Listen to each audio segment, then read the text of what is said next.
This is The Fit Mess, conversations with world-class experts in the fields of mental, physical, and emotional health. In this episode, it was really important for me to go, I want to give people the thing that I wish I had had when I was 17 or 19 or, when I was going through the worst bouts of my shit that I could have ever experienced. Now here are your hosts, Zach and Jeremy. If you're one of the millions of people struggling to manage your mental health right now, well, I'm glad you stopped to listen to this podcast because we have a fantastic interview for you this week. It is with Kelsey Darragh. You might know her from her many, many, many things that she does online, perhaps most notably her podcast, Confidently Insecure. But we are talking to her about her new book, Don't Fucking Panic, the shit they don't tell you in therapy about anxiety disorder, panic attacks, and depression. Those of you that have been listening for any length of time to this show know that mental illness, depression, anxiety, these are things that Zach and I battle constantly. So much of the work that we do on and off these microphones is about trying to better our mental health, along with all the other health challenges that we try to face, whether they're physical, emotional, spiritual. But those battles don't always have to be so serious. Sometimes you can do them with a smile, and that's why I'm so excited to bring you this episode this week. Zach, I'm probably one of the 4 people on the planet that hadn't heard of Kelsey Darragh before you introduced me to this book. And I'm bummed that I didn't get to participate in this interview because you guys had a great conversation. Yeah, you really missed out. And actually, part of me, like after we talked, I was actually thankful that you weren't there because it was a wonderful 30 minutes for me and I soaked it all in myself. I would have just ruined it with some dumb questions about some stuff that nobody cares about. You totally would have been a third wheel. Glad I stayed out of the way for you. But since learning about her, since hearing her story, I've got to say that her story is one that I've always admired about people in the entertainment industry who are successful and battle mental illness. This is something that has held me back in my career for a long time, not from any external sources, but I've had opportunities to at least go after jobs that would have had me more of a front and center entertainer, like a talk show host or broadcaster of some kind. And I'm always terrified of the concept of, okay, 5 days a week at 9 a.m., you've got to have a hot take on some topic and you've got to care about it. And you've got to make however many thousands of people are listening at that time believe that you care about it enough to call you and argue with you about it or agree with you or whatever. And I'm always just like, I generally don't give a shit about most things in general. So pile on to that any given day when, the mental illness demons take over and go, you would probably just better off, the world would be better off without you today. And the idea of getting behind a microphone and going, boy, how about those sewer rates? Give me a call and argue with me about that. Like, it just sounds like a nightmare. So to watch someone like her be able to flip on a camera and be wildly entertaining and know that she's got these demons, that she's wrestling with all the time. I just am unbelievably impressed with people that can do that. And you'll hear it in the interview. I have actually had a conversation with my daughter about this because she has anxiety and she feels broken sometimes, or that she'll never amount to anything because of these problems. And it was great to actually show her Kelsey's book. And she always refers to it as the book with the F word on the cover. But, I've talked to her about it and said, hey, look, it's okay to have these problems. Like, we all have some of these problems. How you react to it is really where you're measured, right? And you can have these problems and still be successful and still do great things and be generally happy, right? Because those of us with these mental problems are never fully happy, but you can be happy most of the time. Right. You mentioned having a daughter, and this last weekend was Father's Day, and as it turns out, was a challenging one for both of us from a mental health perspective. And I love what you're talking about there about how we respond to those challenges, because you did it right. So share what you did on Father's Day and how you fought back the darkness. Yeah. So it's weird. So I'm the anxiety guy, right? I'm just super anxious, always running. And I don't get depressed often. I really get depressed when my anxiety goes away. So like if I've overdone it on the CBD, which I'm known to do a few times a week, and the anxiety goes away, the depression can creep in. But something weird happened. Like, I was just super overwhelmed on Sunday with everything going on, which was weird because like I went to yoga. I don't normally go to yoga on Sundays. I was having a good day And like just this wave hit me in the afternoon. And I was just like, I went from like, all right, I'm having a great day to like, well, if I didn't wake up tomorrow, it would be okay. Right. And that doesn't happen to me very often. And it was really weird. And it hit me. I was just like, for like 3 hours. And my wife even was like, why don't you just go play with Natalie in the pool? And I was like, I'm right, whatever, fun. Dude, I don't want to, but I will. If I have to, I'll go play with my kids. And, I got into the pool and I started moving around, splashing and swimming and moving my body. And like the whole fucking thing just lifted. Yeah. And and I think you're going to get into it in a minute, but it's like, some of these demons, like you always say, tired muscles, quiet, dark voices, right? Mm-hmm. Like Mm-hmm. what, like going for a walk, moving my muscles, doing things that make me happy when I'm not feeling good are what you need. But in that moment, you either don't have the energy to go do it, or in my theory is you're stuck in that. If I know if I go do this, I'm going to feel better, but I want to stay here. I want to, Mm-hmm. I want this to really be my moment in the darkness and the clouds, Mm-hmm. because this is where I've been comfortable my whole life. And, Yeah, it's if I a go, comfortable blanket to wrap yourself up in because it's the one It's the yeah, one where every story you tell yourself about how you're going to be a failure or you don't deserve happiness or you don't deserve good things in life, when you've played that song over and over again for decades, it's the one and it's the one you want to keep playing because trying something else is difficult and scary. And I had a similar situation. Father's Day, it was somewhat external forces, but for the most part, the experiences I was having I think it was kind of the same thing where I'm overwhelmed with the move that we're going through. My job is coming to an end in a few days. There's all this like really heavy stress that I'm carrying around. And then, Father's Day was challenging for a number of reasons that I don't want to get into here, but it did eventually just wear me down. And when we got home in the evening after being out for the day, my kids wanted to go swimming. We live right next to a lake. They wanted to go out on the lake. And I could not get over the mental hurdle of the effort it would take to get two kids into their swimsuits, find towels, get my own swimsuit on, walk the, 30 yards to the water, get in, be cold, have them fighting with each other. It just like the thought of going through it just drained any ounce of energy I had left. And I was like, I just don't have it in me. I can't do it. Let's just park in front of a movie and be good. And so we did that. And the whole time I felt like shit about it. I felt guilty that I didn't step up for my kids and give them what they wanted on Father's Day. So cut to the next day, go to work, things are sort of back to normal. I get home, continue doing more work, and I realize I haven't moved my body in like 4 days. Like that's what's going on here. I've got to go do something. So 9:30 at night, I went and jumped in the lake and swam around for like a half an hour, came back a new man. mm-hmm. And it's just over and over again, this lesson that we keep talking about when you know the tools that will get you out of that funk, when you know how to move forward, but sometimes the other voice that's going, nah, just stay right here in the dark. Yeah. That argument between those two parts of the brain is it's an exhausting one, but you have to find a way to listen to the one that's trying to propel you out of it. Otherwise you will stay stuck in that darkness. Yeah. But another way that you can get out of the darkness is this wonderful book that we've got in front of us called Don't Fucking Panic. I can't say enough good things about this book, to the point where, I think I reached out to you and I was like, we have to talk to this woman. Yep. It is a really good book around, the subtitle is The Shit They Don't Tell You in Therapy About Anxiety Disorder, Panic Attacks, and Depression.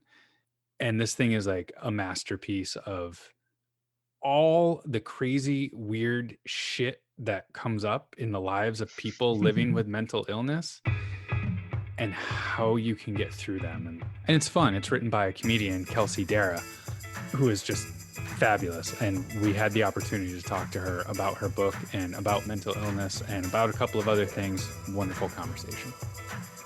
So let's talk a little bit about your book, Don't Fucking Panic, which I have to tell you, my 10-year-old daughter and I go through pieces of it. I screen some of it and we do some of it, but I love this book. So I don't want to discredit doctors or professionals who have dedicated their entire lives to the study of mental health. But I really resonate with this book because not only are you talking about it, but you're going through it, you're living with it. And I really resonate with that so much more than some doctors who have never been through these things.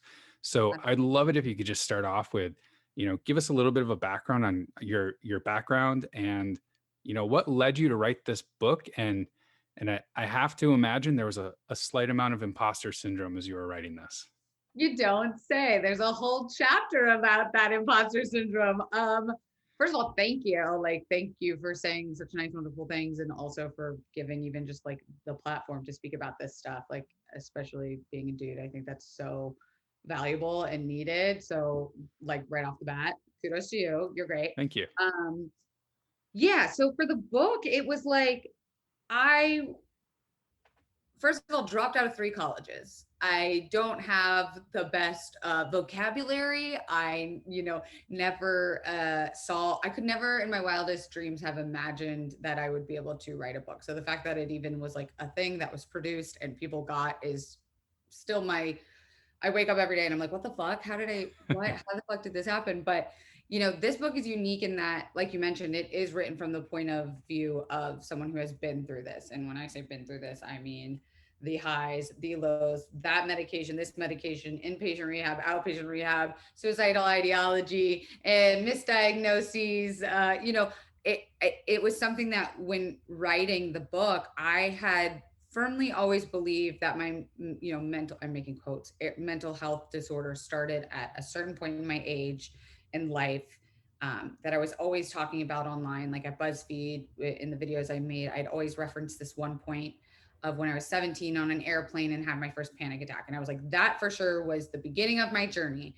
And in writing this, I realized that it had started so much longer ago in my toddler childhood life, with interviewing my parents and, my other family members, of being like, oh, wait, that time I thought I couldn't breathe and we thought I was having an asthma attack and you guys rushed me to the ER and they gave me a little bit of baby Valium and I was completely fine. That wasn't an asthma attack. That was a fucking panic attack. And no one in the ER thought hey, maybe take this girl to a therapist, or hey, maybe this is mental health. We just kind of shrugged it off and went back home oh yeah, that was fucking weird, huh? And we just didn't have the language or the knowledge about it. My parents are very liberal. It's not like they didn't believe any of this stuff existed. We just genuinely didn't know that it could start that young, and really that there were any resources to help me through that kind of stuff. So in writing the book, I actually had a lot of wake-up calls and realizations and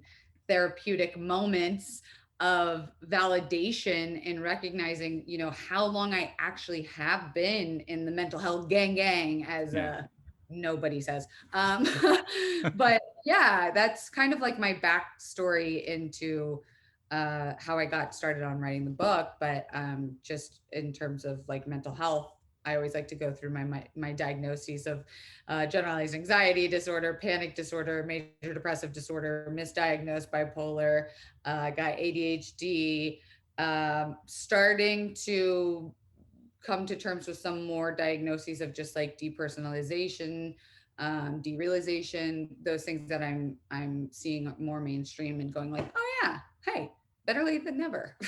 Right. I am just so impressed with all that you've accomplished with all of these things. I live on the anxiety side too. I remember when I was diagnosed, they were like, here's the top of the chart. You're way up here. And I was like, oh, I just thought that's how everyone operated. Thought it was normal. So I am really inspired by all the things that you've accomplished with living with that, because it is really hard to do that. Right. It doesn't feel like a success. I'll tell you that. And I'm sure you can relate to someone with anxiety disorder. What keeps us successful also can be the thing that is our worst enemy. The anxiety of good, healthy anxiety, the anxiety that every person on earth has, because everyone does, and the debilitating, interruptive, interfering anxiety is a fine line. And to kind of skirt into it and fall into that. And again, think that it's a normal thing, but also being this is not normal. I know this is not normal, but it's my normal, is a slippery slope. And I have a big problem with compliments. Like, I don't know how to take compliments on people who are like, wow, like, thank you for this book, or, I like the things you do, because I'm kind of just like, I had no choice but to turn suffering into success. Like, I have no choice but to turn pain into purpose, or like, I probably would have unalived myself by now, right? Like, Yeah.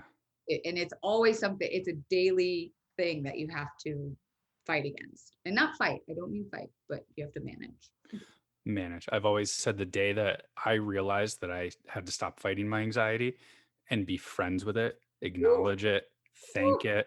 woo. Like, my whole life changed that day. It was crazy. Fucking literally. Like, my mom used to be like, get mad at it, like, tell it to go away, like, but go against it, like, do something even though you're having a panic attack, like, do the thing, because if you let it consume you. And like, she didn't really, that was how she was able to manage her anxiety growing up. But for me, it was exactly that. It was acceptance, recognition, friendship, uh management. And now I've gone through it so long, and it doesn't mean that it's any less scary when it happens, but I'm able to recognize and go like, oh, I know what this is. Not only do I know what it is, but I know like the clinical chemical things that are happening to me. I Yeah. know the name of it, and knowledge really is power to me in my journey. And that's why I wanted to write the book, is like, I just wanted to give people terminology and experience and go like, hey, if this is happening to you, you're not fucking crazy, you're not fucked up. Like, Yeah. it has a name, and society is starting to catch up to it, and we're finally being more accepting of it. And I think, I didn't plan on writing a mental health book in the middle of a pandemic and having it like be the thing that I think a lot of people could have used, but it turned out that way. And I think even if people are listening who maybe aren't diagnosed, or don't really think they have a problem with it, or know someone in their life that maybe struggles with management, like, I do believe this is a book that everyone can use in terms of just even like learning about what these mental health disorders or issues, or whatever you want to call it, are. Yeah. And your book is not a book that you just read through and take No. some points away. This is a workbook. Like, you got to put some thought into it. You got to go into some dark places sometimes, Yeah. right? Why did you decide to make this a workbook instead of, the traditional, well, I read that, I'm going to be Yeah. better now. Oh man, I love this question, because it's literally like the time where I get to be like, because like nothing else has fucking helped me before. Every book that ever existed about mental health, or like these self-help books, were just things you read, and they tended to be very clinical, very medical sounding. And it came from like some usually like old white dude who I'm like, I can't relate to you about like social media anxiety. Yeah. So for me, it was really important to make it something that was active and something that you could carry around with you, kind of like a toolkit. And every page is a different theme, exercise, chapter. The book is split into 3 parts. So anxiety, panic disorder, and depression. And I did that not only selfishly because that's what I deal with, but because those things tend to coincide with each other in a diagnosis. And they can be symptoms of one another too. So it was really important for me to go, I want to give people the thing that I wish I had had when I was 17 or 19, or, when I was going through the worst bouts of my shit that I could have ever experienced. And what I realized was like, someone couldn't be there to talk to you or try to work you through a breathing exercise, or you can turn on a CD, or you could listen to a YouTube video, but there was nothing like figuring it out myself. I think it's a factor of me wanting to be a control freak, and feeling that like the more I understood it, the less I was afraid of it. So it's a workbook, because I want people, when they're having a panic attack and they literally don't know what to do with their hands, can turn to page 100, and there's a like connect the dots game of Ryan Gosling holding a bunny, because I just think that that's like a soothing image to look at. Right. Or you flip the page and there's like a CBT exercise, or a journaling prompt, or a coloring page. Like, I put every modality I could think of, or that I've tried before, I always say like, there's stuff in there that I put that didn't actually work for me, but I still wanted people to know about it because Yeah. it worked for them. Yeah, I love it because some of the other workbooks, right? It's like, okay, here's the exact same exercise for chapter 2 and the same exercise for chapter 3. The same. Yeah. I love this one because it kept switching up and I was like, wait a minute. I have to think with the other side of my brain. I have to go here. I have to go there. It was just That makes me so awesome. happy. That like makes me so happy. It's like, it's crazy. Like you make this thing, you spend all this time crafting this shit, and then you put it out in the world and you're like, okay, I'm done. But then you forget people read it, Yeah. and like use it. And then you just, yeah, like I said, I don't think I'll ever get used to the idea that it is something I made. Ever. Again, I'll just keep throwing the compliments out. This is Okay, yeah. I forgot. I've read probably 1,000 self-help books to manage everything. And I find this to be like in the top 5 of like usefulness. Like it really is so wonderful, which is why I wanted to talk to you because again, I'm still having a little bit of like, oh my gosh, I'm talking to the person who wrote this book. Me too, if it helps. Like, I'm like, oh my God, I can't believe this is a thing I get to do. So feelings mutual. Awesome. When you go into a book like this though, as the reader, right? There's a level of curiosity that you have to have about yourself. And maybe we've just been conditioned this way over the last, in my 40 years, I was raised to be like, don't have emotions, don't talk about it, keep that buried deep. And you got to flip it around and you have to be really curious about yourself. I guess, how have you gone down that road? And then how have you seen other people who are really stuck with not being curious about themselves, use your book or open up? And how do you get there? How do you go from I stand up and rub dirt on it to crying and letting everything go? I wish it were just like an easy answer to be like, it just happens, or like you just get to the point, or like you go through a breakup or you have a spiritual awakening. But the truth is, self-help and self-recognition is probably the bravest thing you can do. And I spent so much time running from myself. I was so terrified of myself. I was so afraid that my body and mind could produce these thoughts and feelings. And I was like, I never connected with it. I was like, I don't know what the fuck this is, but it's not me. Like, I know who I am. And I just not that. This is scary and not fun. And like, I spent so much time, and I'm not anti-medication, I'm on medication, but I did spend a lot of time putting a Band-Aid over a bullet hole with meds that were not healthy, drinking. Oh my God. If anyone knows me from the internet, they know that I was like the internet alcoholic gal, wine extraordinaire. I was very avoidant while still being someone who classified as self-aware, because in comedy, you have to be kind of self-aware and make fun of yourself. Yeah. So, it's not like you just meet a therapist who causes you to answer questions and you're like, oh my gosh, I didn't realize I wasn't really looking inside myself the whole time.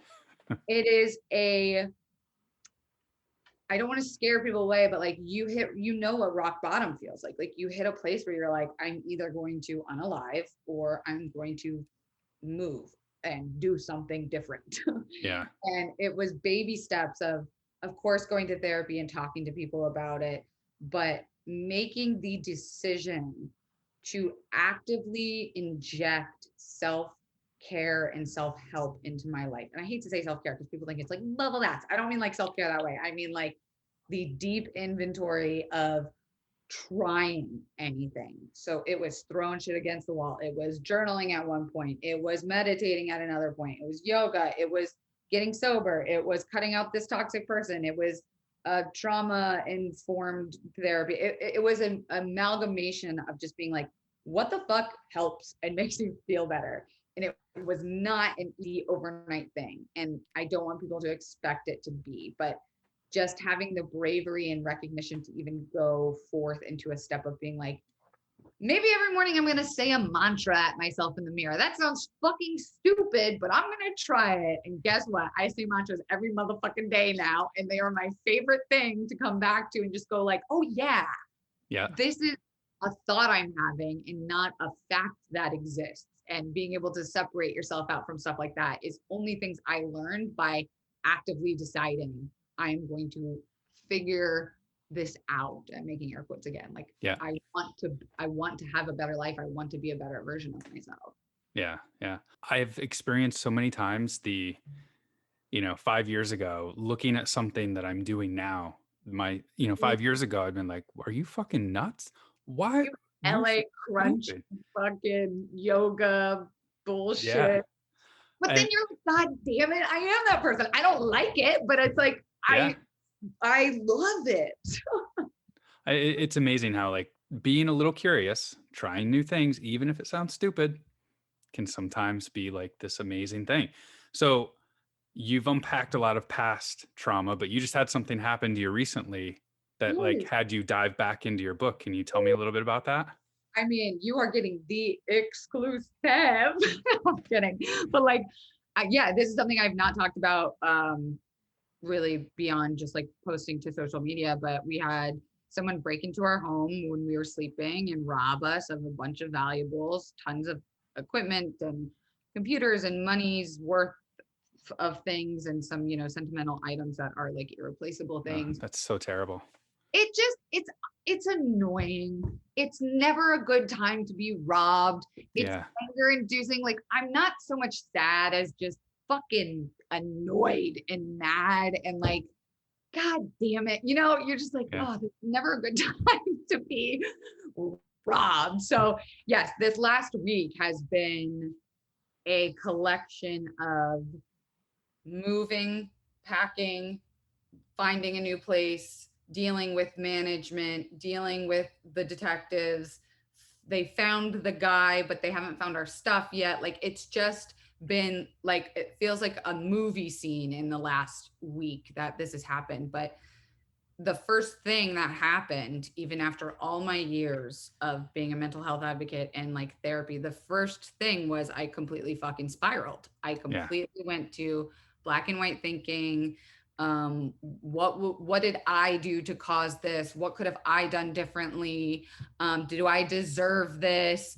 Am I making the right decision on a new place? Like, what if I lose everything because I moved this thing? I lost meetings because of having to go apartment hunt. And like, what if my business breaks down? Like, of course, I just tossed everything I had spent learning out the window and was like, emotions first, right? Yeah. And I couldn't help it. It just is human nature. And it takes a pretty strong-willed person to go like, this too shall pass, and things are just things. And what's really important in life is here and safe. And it's like, fuck all of that. I'm annoyed. I'm pissed.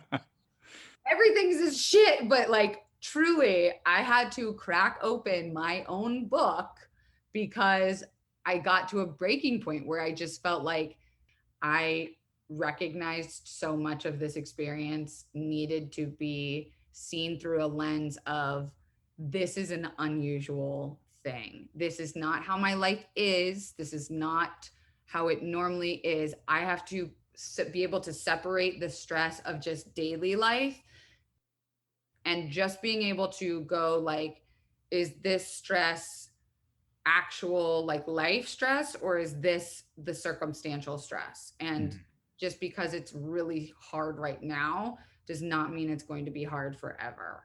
And journaling intrusive thoughts, journaling, at 3 a.m. when I can't sleep because I'm like, any noise or fart like wakes me up. I'm like, oh my God.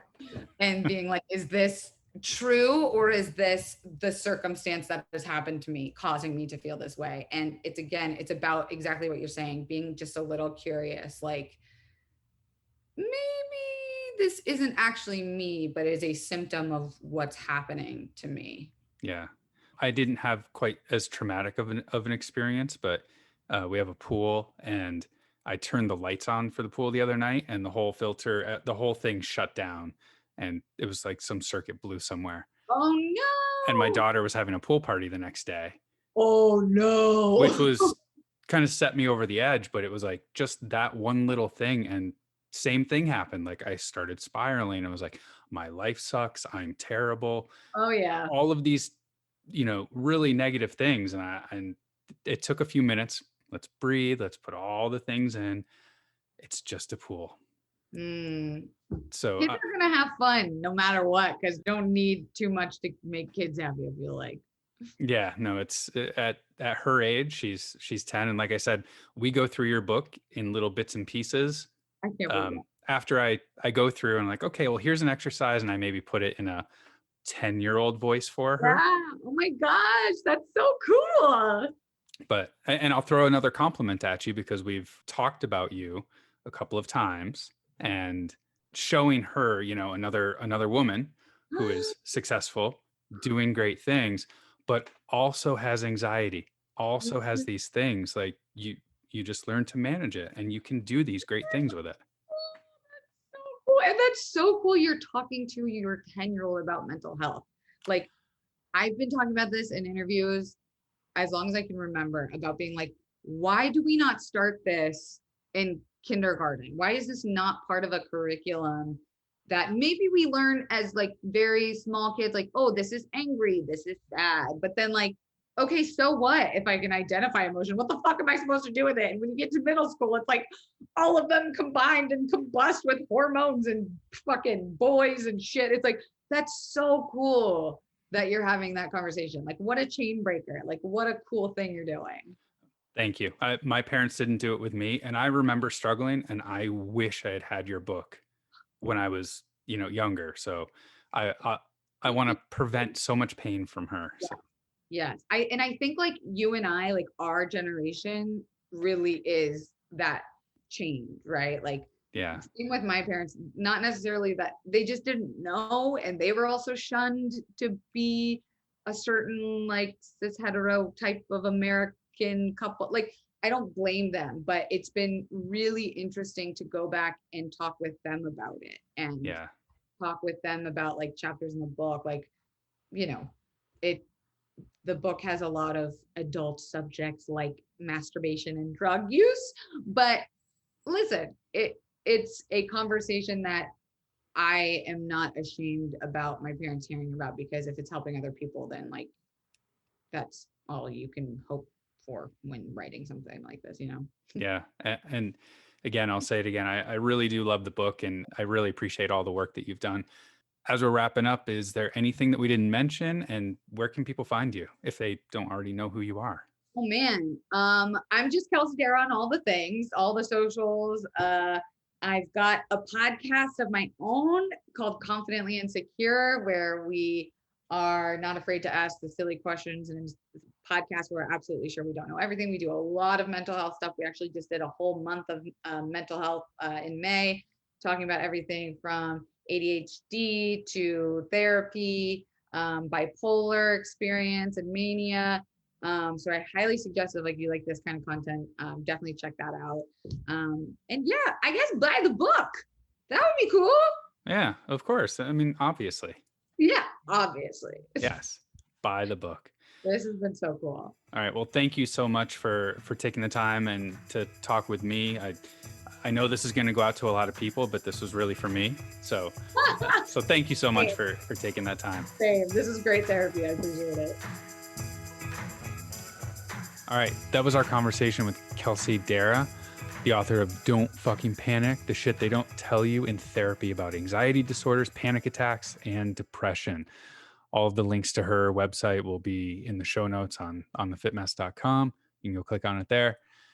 The one thing that really struck me in that interview was, we talked about breaking the chain, like not raising our children the way our parents raised us. And we actually talked about that in a previous episode. That was really, really struck me as important, right? We have all of these resources. We have these books. We have all of this stuff that we can do better. And, things that we didn't have when we were kids. And it was really hard growing up. So I'm really happy that we chatted about that, and we are making differences. You and I are both making differences. She's making a difference in the next generation, that kids know about mental health. They have tools in their belt to actually deal with it before they become an adult, as opposed to us where we're like mid-30s going, why do I hate myself so much? 30s. Yeah. Listen, whippersnapper.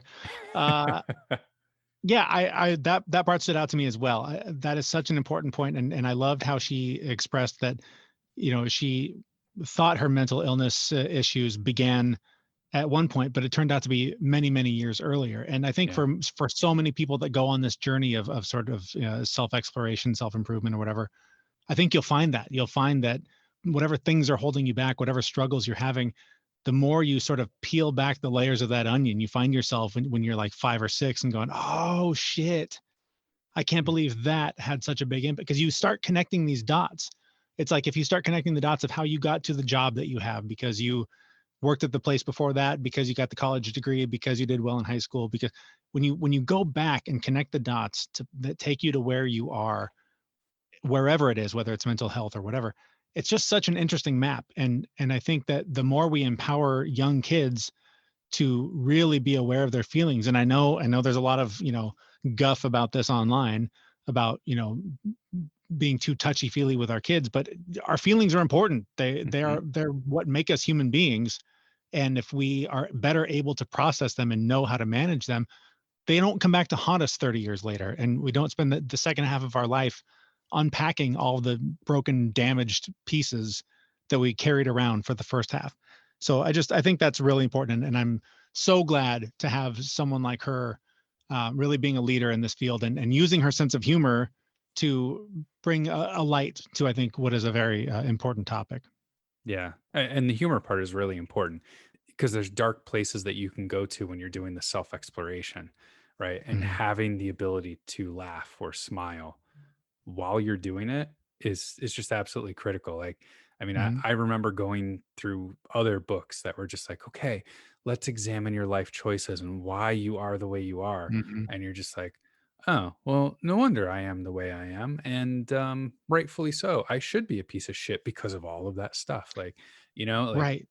it's so much more lighthearted and allows Mhm. you to kind of process through it with a smile on your face. That's the thing. And that's where I think a lot of the criticism of this sort of work does have some merit. It's the people that are saying, why do you need to relive the past? It's in the past. Let it go. I agree with that. You don't need to relive it, but you need to get that shit out, because you're going to carry it around if you don't deal with it. And ignoring it is not dealing with it. So if you can find a way, perhaps through her book, to do it with a smile, that's a much easier path than the one where you just beat the crap out of yourself until the demon submits and moves on to some other realm. I don't know. I like the ignoring part. That's my Yeah, jam, right? that's easy work right there. That bothers me. Let me open up Facebook or Instagram. Let me go do Yeah. something else. Let me Uh, just ignore that for another 20 years and just keep ignoring it for 20 more years. yeah, eventually I will be dead and it won't matter Right. anymore. Exactly. Exactly. Well, Jeremy, let's wrap it up there. This is a super important topic. We could probably talk for another 3 or 4 hours about this, and I could go I on think and I on think we about. have, if you collect all the mental health episodes that we've done, there's multiple hours there. This is just the latest and a really fun conversation that you guys had. It is. And I'm going to throw one more compliment at her because I complimented her through the entire interview and I think she liked that. So this is an amazing book. She's an amazing person. Really happy we got to talk to her. And with that, we'll wrap things up. So thanks everyone so much for listening. We really appreciate all the support that you give us. Don't forget to subscribe to the podcast on whatever podcast player you use to listen to podcasts. And if you want to learn more about us, you can go to thefitmess.com. We've got links to all of our social media, all of our episodes, and all the things that we like to do in our journey to become healthier on the site. Thanks everyone for listening. We'll see you next Wednesday. See ya, everyone. See how I stole your line? We know this podcast is amazing and doesn't seem to lack anything, but we need a legal disclaimer.